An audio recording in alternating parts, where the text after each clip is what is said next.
Hey guys, SaxDude26 here and welcome to my next Let's Play, Rayman Advance for the Game Boy Advance.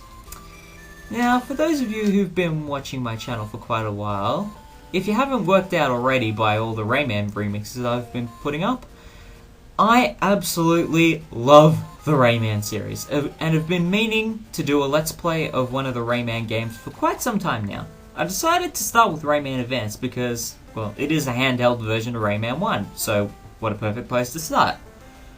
Also, compared to the console version of it, the physics are slightly nerfed in such a way that it can actually be a bit easier a game to start with, because things aren't, blaring past at 100 miles an hour, or 100 kilometers per hour if you want to be metric about it. And also, my good friend Haruka Tavares, well known for doing lots of Rayman playthroughs, has done pretty much every other version of Rayman 1. So, to be a bit different, I decided to do this version. Why? Because I want to give a shout out to her and highly recommend you check out her videos because, seriously, you will never see anyone play Rayman as well as she does. She is awesome. If you want to watch, say, PlayStation 1 version, PC version, go check her videos out. Yes, shameless plug, shut up. But anyway, let's get started. Let me fill you in on what is going on here. Once the valley was quiet and peaceful.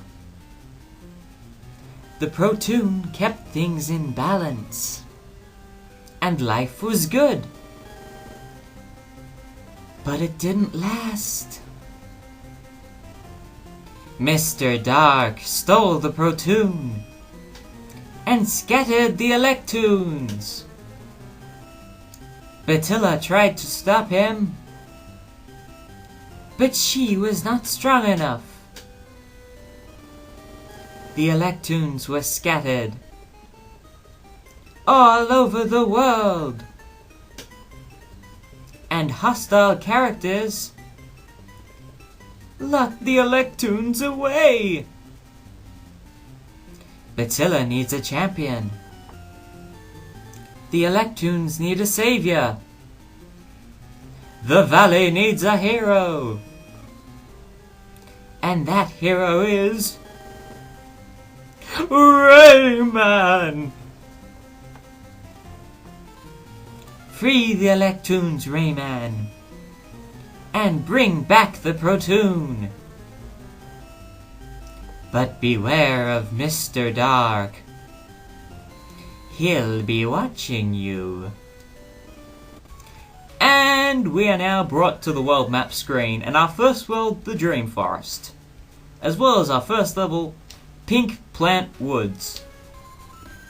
Now, for those of you who've played the console version, you may notice the screen has been crushed.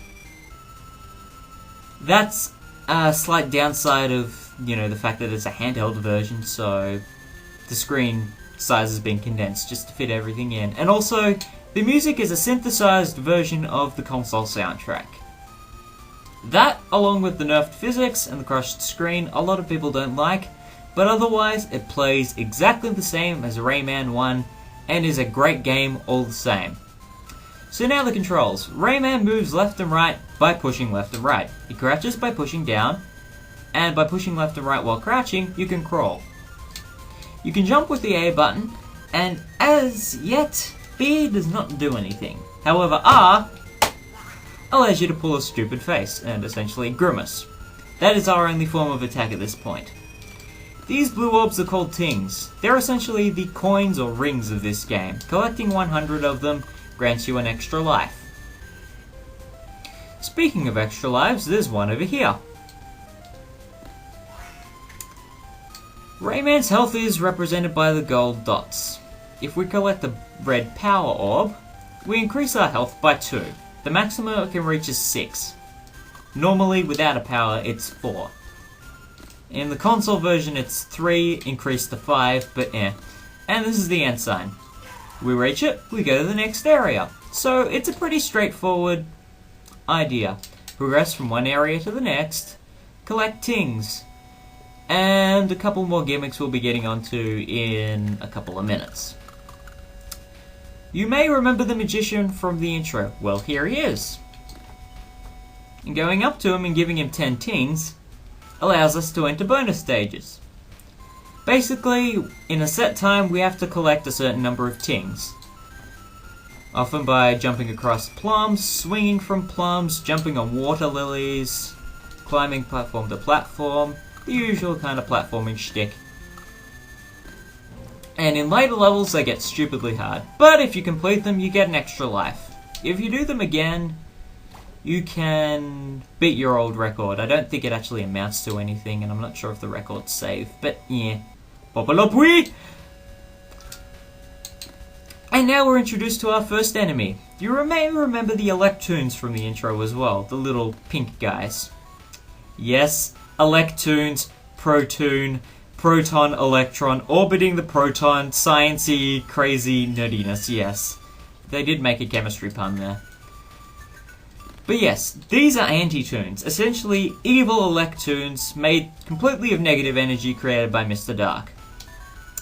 Since we have no real way of attacking, we can't destroy them. And all these sparkles you see around here, basically when you touch them they trigger something.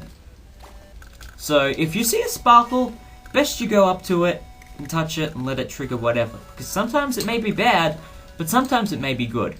This is the photographer. He's essentially our checkpoint. You go up to him, get your photo taken. That's where you reload if you die. Now the next kind of enemy, Livingstones.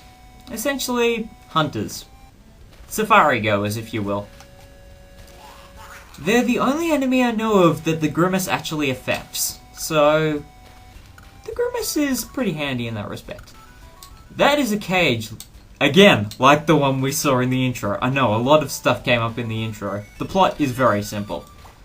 I'll be getting to cages in a moment, pretty much right after an upcoming scene, and after we get past these piranhas. Now to meet up with a new character. Hello, Rayman. I'm Batilla the Fairy, and I'm going to help you in your quest. I can give you a new power. You can now punch with your fist. Good luck. Thanks, Mom. Wait, what? Press the B button to punch. The longer you press, the further you punch. So now we actually have a means of attacking. We can now throw our fist by pushing the B button. Yeah, when I said thanks, Mom, to Batilla, Batilla is actually the fairy that created Rayman. That was revealed in the Rayman Origins trailer, so it doesn't technically count as a spoiler. So yeah, getting superpowers from our mum. Ain't mums awesome? But yeah, now that we can punch, we can do a whole lot more stuff. Punch plums, kill enemies, and also upgrade our fist. This is the gold fist. It essentially makes your fist much more powerful. Granted, the only reason you won't need the gold fist is because some enemies with an unpowered fist take a couple of punches before they actually die. Livingstones are one of them, unless you wind up the fist by holding the button.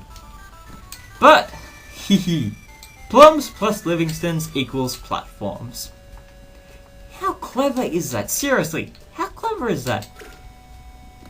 This is what I love about Rayman. It's such a creative universe, so diverse, it's just got so much personality, and that's why I love the series so much. Now, the cages.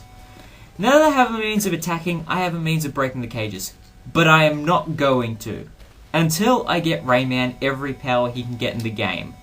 Because some powers are needed to get some cages in earlier levels, which means I'll be backtracking. I think it'll be much easier if I dedicate entire episodes of the playthrough to collecting the cages in the first half of the game once I get Rayman all of his powers. That way it'll require much less backtracking, and I can show where all the cages are in one shot. See where I'm coming from? It's just an idea I came up with, and I think it might make things a little bit easier. But now we're introduced to smaller Livingstones. You can't throw plums on their heads like you can the older counterparts, but they duck your attacks, so There's a whole new gimmick going with them. That one I just collected was a speed up. It makes Rayman's fist travel further. Or rather, travel faster.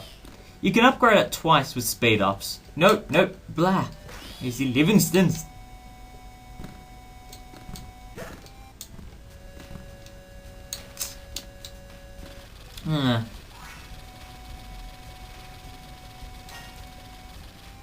It's amazing. Even in synthesized form, the Rayman music always...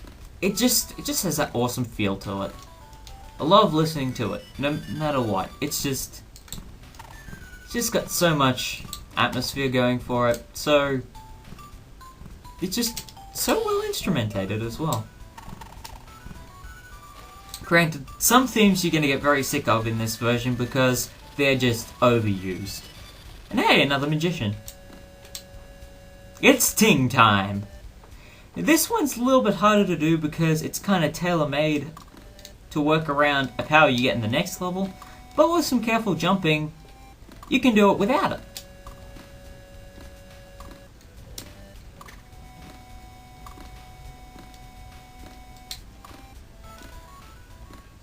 Careful, yep, good. There we go. Do-do-do-do-do-do. Do-do-do-do-do-do-do-do-do.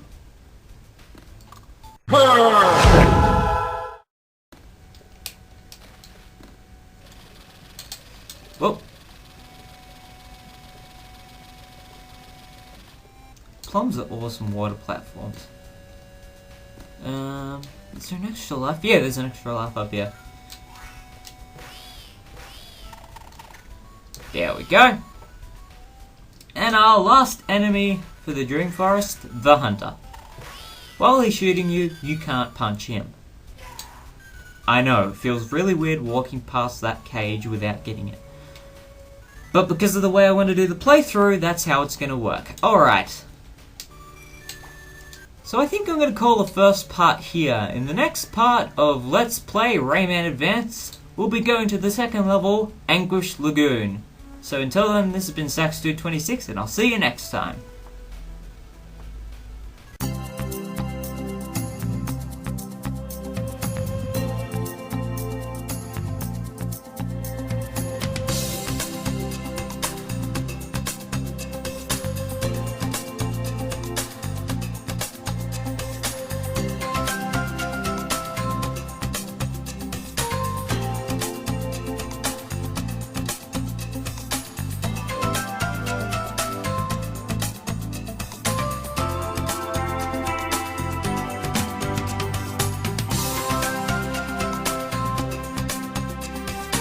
Click on the link, do it, maybe, any second, come on, click on the link now, yes, do it now.